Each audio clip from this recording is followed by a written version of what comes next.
Miss, Huh? Ako po ba? nahulog mo. Yung ano? Yung wallet mo.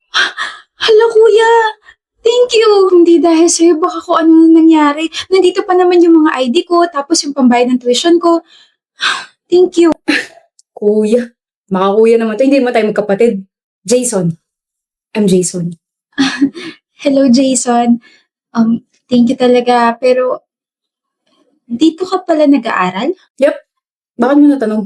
Yung school mo, dream school kasi yan ng kaibigan ko. Yaman ko, no? Mayaman? This school, puro mayaman lang mga nag-aaral dito. I mean, they do have scholars, but that's a different case. I guess, hindi mayaman yung friend mo, no? Huh? Just kidding. Gusto mo ng tour? Hindi na. Kahit ganyan suot mo, maganda ka. So ako na nagsasabi, may pretty privilege ka. Pwede ka makapasok without an ID. Hindi na okay lang. Anyway, can I get your number and name? Hoping na we can have a coffee date or something. Gusto mo ko? Hindi. I mean, you're really, ang ganda mo. Like, you are really my type and that hair, sobrang bagay sa'yo. Sige. May paper ka? Wala eh. Yung phone ko naman, nasa tropa ko yung cellphone ko. Wait, I do have a ball pen. You can write your number here sa palad ko tapos just let me know your name. Akin na yung kamay mo.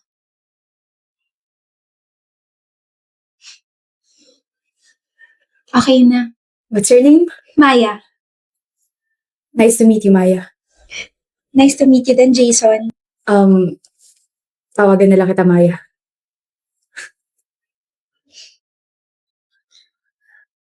Your smile is different, bro. Nakahuli ako ng isda. Na naman, a very pretty fish.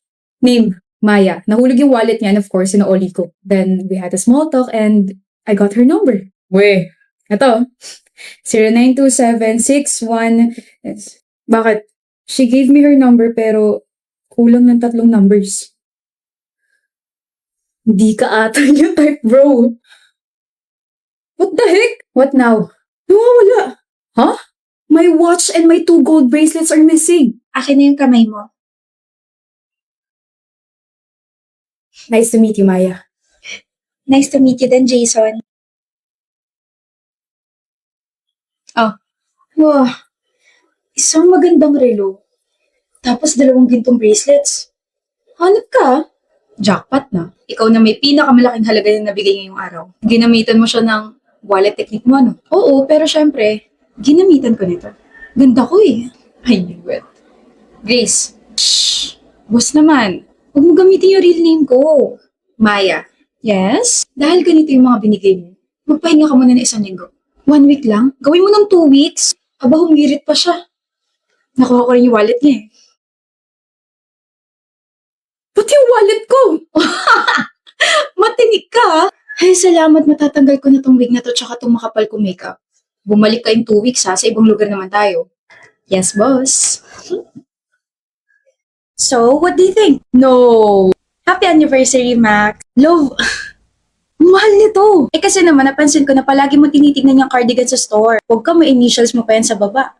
Thank you. Use it very well, ah. Ako lang gagamit ito. By the way, wala akong anniversary gift sa'yo Na-short ako sa budget eh. Akad stuff. It's fine. For always being understanding, Eliana. Eliana, ang ginagawa mo rito? Nilutoan kita ng lunch. Hindi ka na dapat nag-abala. Bakit naman palagi ko namang ginagawa to? Max! Lexi, saan tayo kakain ng lunch? Sorry, may kausap ka pala. Sige, mamaya na lang. Kakain kami ng lunch sa labas tapos marami kami, babe. Wala naman ako sinasabi. Saan ka pupunta? Babalik na sa room. Paano yung niluto mong food? Ako na lang kakain. Have fun with your friends. Bakit napapangiti ka? Ha? Wala lang. Mga baliw lang itong mga blockmates ko eh. Siniship ba naman ako kay Lexi? Lexi? Yung babaeng nagtanong sa akin kung saan kami magla-lunch, sa alala mo? So ano sinasabi mo ngayon siniship ka nila sa kanya? Wala, natatawa lang. Natatawa lang. Hindi mo sinasabi may girlfriend ka? Hindi, kailangan ba? Mga chismoso kasi yun. Tsaka huwag ka magalala, hindi ko naman jojowain si Lexi. Saan ka pupunta? Kailangan ko pa ba magstay dito tapos pakinggan lahat ng mga walang kwenta mo sagot? No, uuwi na ako. Mga baliw talaga itong mga blockmates ko. Dito na ako, love. Una ka na muna sa classroom niyo. First time mo yata hindi ako yahatid sa classroom ko, ah. Bakit? Sabi kasi ni Lexie, hintayin ko raw siya. Hintayin? Nagpapasama kasi siya sa registrar. Hindi ba niya kaya sarili niya? Wala ba siya ibang friend? Eliana naman, huwag kang issue. Ewan ko sa'yo. Eliana, sabi mo sabay tayo uwi. Max! Lexie, here's your cardigan. Oh, thank you sa pagpapahiram, ma. Oh, you're welcome. Bye. Nilalamig kasi siya kanini. You offered your cardigan? Hindi ko in-offer, kinuha niya na lang bigla. At wala ka nagawa. You told me na ikaw lang makakagamit yan. Nakakahiya kasi. This is not just about the cardigan, Max. Aware ka na pinagseselosan ko siya. Eliana, wala ka naman dapat pagselosan. Marami! Yung attention na nakukuha mo sa kanya, kinakatuwa mo yan, and the way you act and speak towards her. Nakaka-bother na for weeks. Ay, ito na naman tayo. Kaibigan ko lang yun. Hindi ko nakasalanan kung praning ka. Ang sabi mo? Ang sabi ko, praning ka. Hindi ako praning. There's nothing to be jealous about Eliana. She's just a friend. Lexie is just a friend and a blockmate, okay? Pinahiram ko tong cardigan na bigay mo kasi nilalamig siya, okay? Malamig sa classroom. Wait, sabi mo kinuha niya. So ngayon, nagsisinungaling ka na sa akin? Whatever. The main point here is ginagawa mong big deal yung hindi naman dapat. Huwag ka namang gumaya sa mama mo na pinaghinalaan yung asawa niya pero ang totoo, wala naman talagang ginagawa masama yung papa mo. Don't even go there. Their case is different from us. My mom is mentally ill, so don't ever include my parents in this conversation. And do better, Eliana. Napahiya mo ko eh. Nandiyan naman sila ate. Bakit kailangan ako yung bumili ng toyo, suka, tsaka bawang? Layo-layo pa ng tindahan. Kainis. Busy din naman ako ah. Si Angelo ba yun? Kung kailan wala akong ayos, kung kailan nakapambahay ako. Saan ako magtatago? Mary Joy? Hindi ako si Mary Joy. Okay ka lang? Isa ako multo. Ano yun, be? Ka-village ko si Angelo. Ano yun?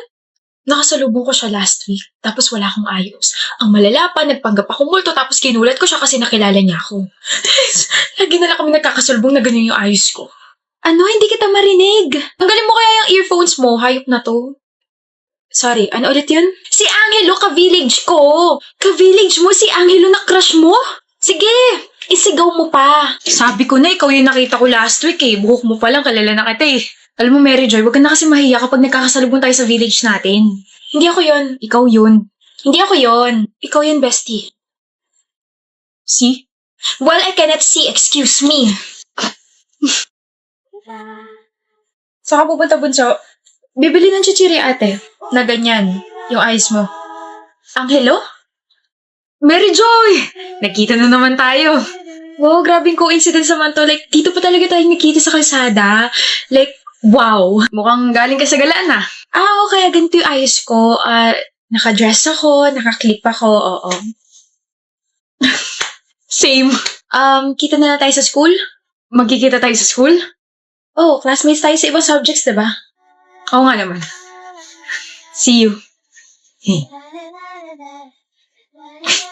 Ganyan ayos mo, kuya. May binili ako. Tapos ganyan suot mo. Oh, masama. Saan yung binili mo? Wala, natapon, kinuha ng kanal. Tamang desisyon na nag-ayos ako ngayon. Diba? Nakasalubong ko ulit si Mary Joy. Tamang desisyon na nag-ayos ako ngayon. Nakasalubong ko ulit si Angelo. Mary Joy, kay Angelo na kapag pinahaba yung pangalan, magiging anghel ng buhay ko. Sorry. Bakit? Basta ka. Bo, parang hindi tayo nagkita kagabi, ha? Hindi ka na nahihiya sa akin, no? Ako? Uy, never ako nahihiya sa'yo.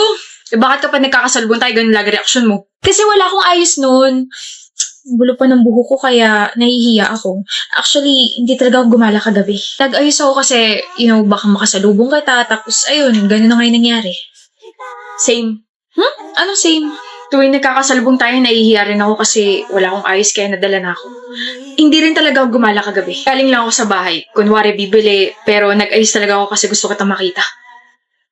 Ikaw, tagal mo na akong crush, no? Crush? Hindi naman to crush lang. Maamin ka ba ngayon? Hindi pa, mamayang gabi pa. Angelo! Free ka mamaya? Kita sana tayo mamayang gabi. After dinner.